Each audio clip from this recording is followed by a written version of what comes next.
mafificin kazan an jima na ce ba tabbacin tunda na ɗauko zana yau tallafa mini in kai batun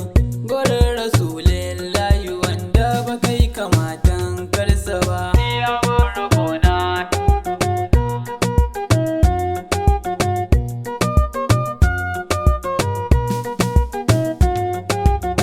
Komai da na sanyo ka zanyo shi ba batun in sha wuya, yawa ni kai ɗai nan nufo kai mun bukata tafiya, dubin salati zaka ninka shigunsa kai rela an biya, abin rukuna nan da can sansa ya zane mai tushiya, gangar jiki raina da ruhi na basa dubban faduwa.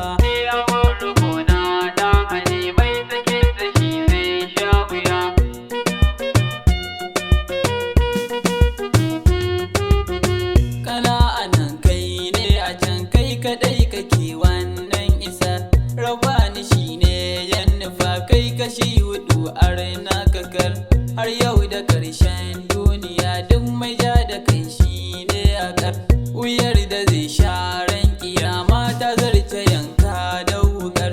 jahannama zai tabbata ni'ima ba zai rabe ta ba.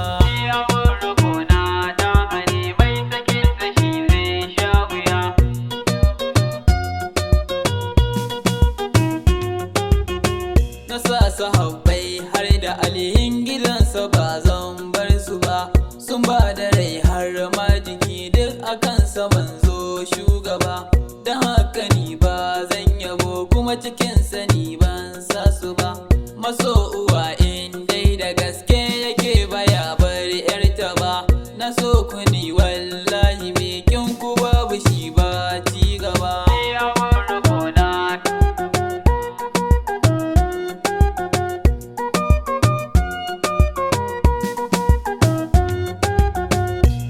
Faɗa da tintini a fage na kyawu an gama, na kas da kaina ɗaha domin gare ka ni na sallama, ka tallafa min tun da haƙuri da kai kaɗai yayyo kama, da karikan na tsallake wani kunci da fama na gama, ni ma a layin mabiya a saka ni sawu na gaba.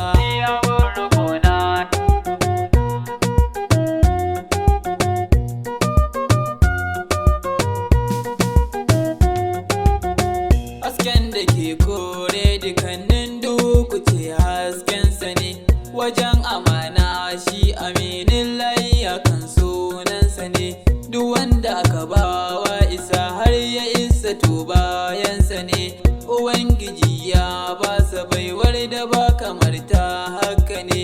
tayar da na kasashe matacce ya naifa manzo shugaba.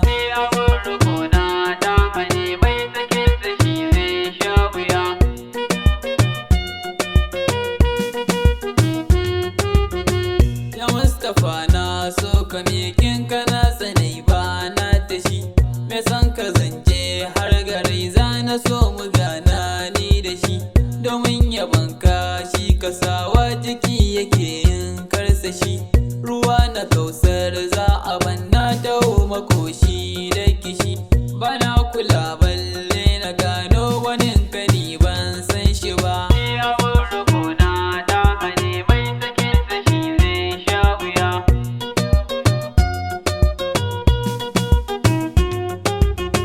Faɗi da baki har gani ko gani ba sa gano ka ba, duk yadda aka ce ka wuce ba a yin kwatancen ka duka,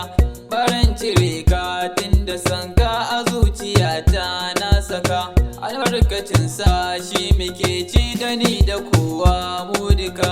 to sai mu dage dai yaban